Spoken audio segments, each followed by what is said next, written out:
Halo semua, apa kabar? Jangan lupa subscribe channel Papa aku. Terima kasih. Mwah, mwah.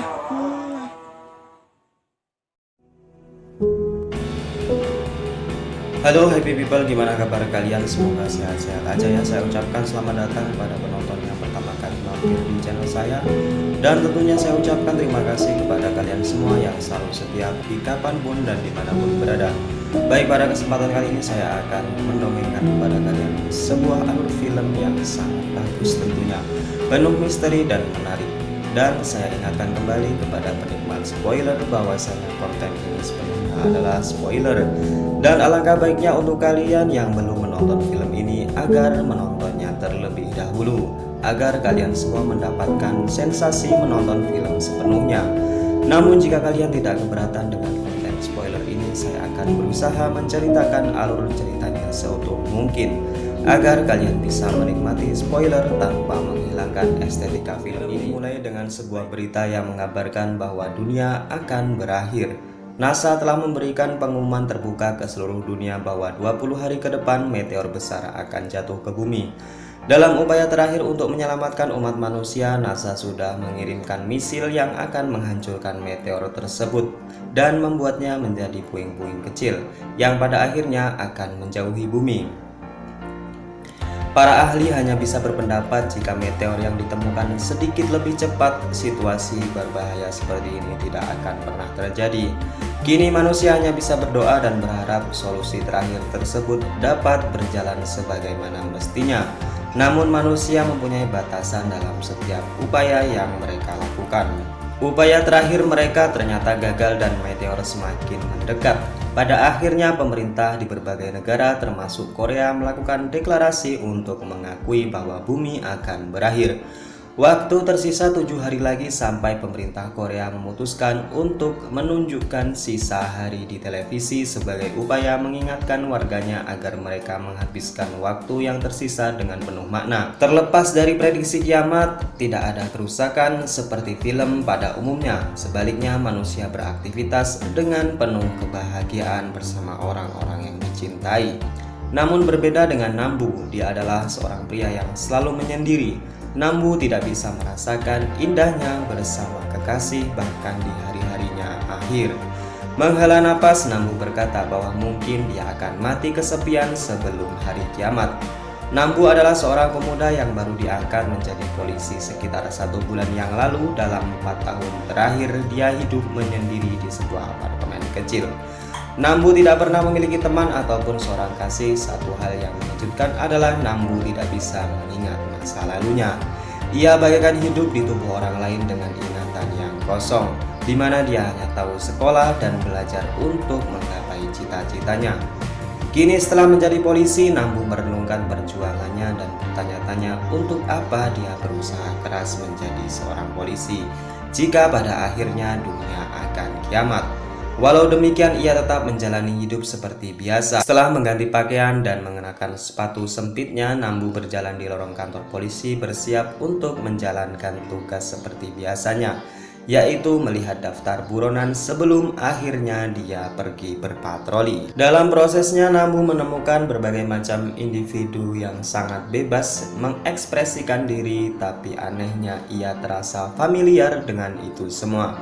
Setelah kembali ke kantor, Nambu menemukan berita yang mengejutkan di mana seorang pria mengaku bahwa dirinya mempunyai kekuatan super. Di dalam situs berbagi video yaitu menunjukkan kemampuannya mengeluarkan api dari tangan. Sebelum akhirnya dia bercerita bahwa sudah dari lama dia menyembunyikan kemampuannya itu. Pria tersebut sangat yakin pasti ada manusia lain yang mempunyai kemampuan sepertinya. Di akhir video ia mengajak orang-orang sepertinya untuk menunjukkan kemampuan dan bersatu untuk menyelamatkan bumi. Singkat cerita, sewaktu berpatroli, Nambu dikejutkan oleh seorang gadis yang memanjat tembok. Ia sangat terheran-heran. Kemudian saat melihatnya, ia juga sudah pernah melihat gadis itu di suatu tempat. Namun berbeda, kali ini ia mengingatnya. Gadis tersebut ada di dalam daftar buronan yang sebelumnya ia lihat. Dia adalah Heiwa, gadis cantik berusia 18 tahun yang dianggap telah melakukan tindak pencurian. Setelah dibawa ke kantor polisi, Nambu memeriksa kembali daftar buronan itu dan ternyata tidak ada nama Heiwa.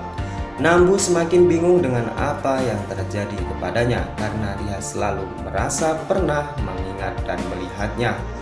Heiwa membela diri dan berkata bahwa rumah yang dipanjat itu milik kenalannya sendiri yang merupakan salah satu manusia super, tapi dia tidak ada di rumah. Heiwa meminta polisi untuk membebaskannya karena dia hanya bermaksud untuk mengumpulkan manusia super dan menyelamatkan dunia.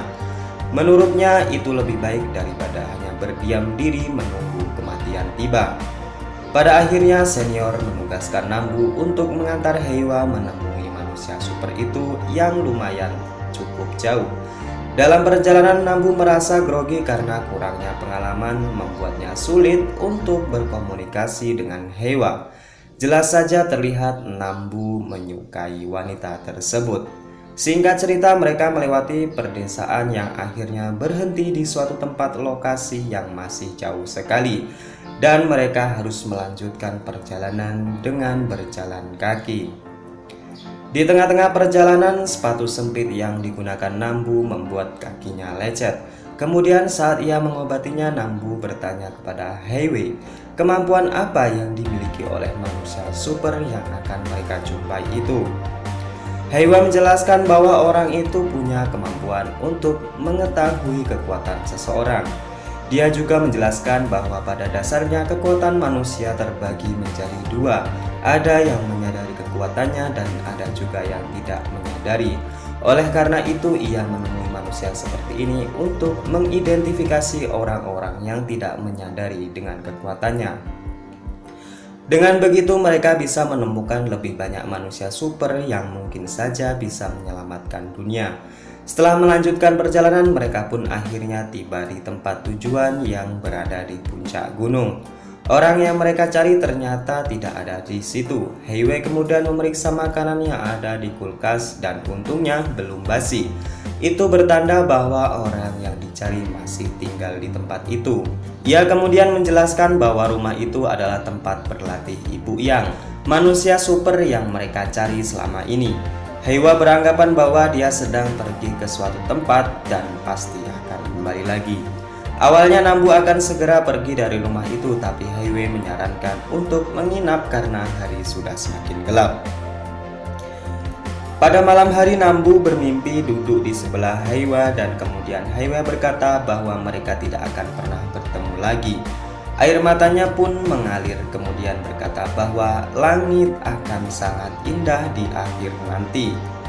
Saat terbangun di pagi hari, Nambu melihat berita di televisi yang mengabarkan bahwa NASA akan bekerja sama dengan para manusia super untuk meluncurkan bom atom terbaru mereka. Berita tersebut terdengar seperti harapan palsu mengingat waktu hanya sebentar lagi sebelum hari kiamat. Ibu Yang akhirnya datang dan mengajaknya untuk mencari orang-orang super. Ibu Yang berkata bahwa mereka sudah terlambat karena pergerakan meteor lebih cepat dari yang diduga.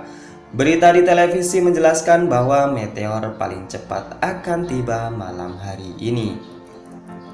Pecahan meteor perlahan mulai memasuki atmosfer bumi. Siaran televisi mulai mengalami gangguan sebelum akhirnya menghilang. Walaupun dirasa tidak berguna, Ibu Yang mencoba menerawang Nambu menggunakan kekuatannya. Ia kemudian menjelaskan bahwa Nambu mempunyai kekuatan super di mana dia akan kembali ke masa lalu jika meninggal dalam kecelakaan. Itu artinya dia tidak akan mati. Semuanya menjadi jelas kenapa dia merasa tidak asing dengan semua kejadian yang telah terjadi. Nambu tidak bisa mengingat masa kecilnya karena waktu tersebut akhirnya adalah di tahun 2016 di mana dia mengambil studi kepolisian. Ibu Yang menegaskan bahwa Nambu bisa menyelamatkan dunia saat kembali ke masa lalu untuk mengingatkan orang-orang tentang bencana yang akan terjadi. Jika manusia menemukan kometnya lebih awal, peluang untuk mencegahnya akan lebih besar. Nambu harus bisa mengingat semua kejadian ini. Bagaikan takdir, kekuatan yang dimiliki Heiwe bisa mengatasi hal tersebut. Heiwe harus bisa mencintai Nambu agar dia tidak melupakan di saat-saat terakhirnya. Heiwei berusaha mencintai Nambu walaupun dia tidak tahu bagaimana caranya.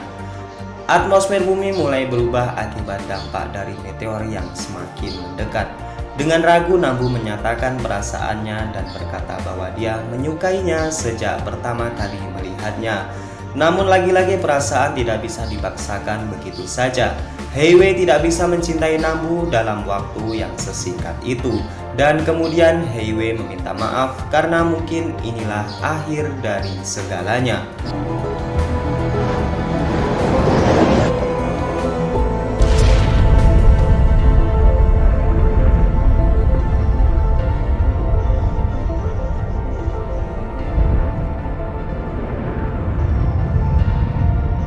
Waktu kembali ke tahun 2016 di mana Nambu terbangun di apartemen sempitnya tanpa mengingat kejadian apapun.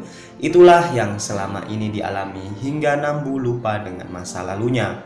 Ketika Nambu pergi mengambil air minum, ia bertemu dengan Heiwei yang ternyata satu apartemen dengannya.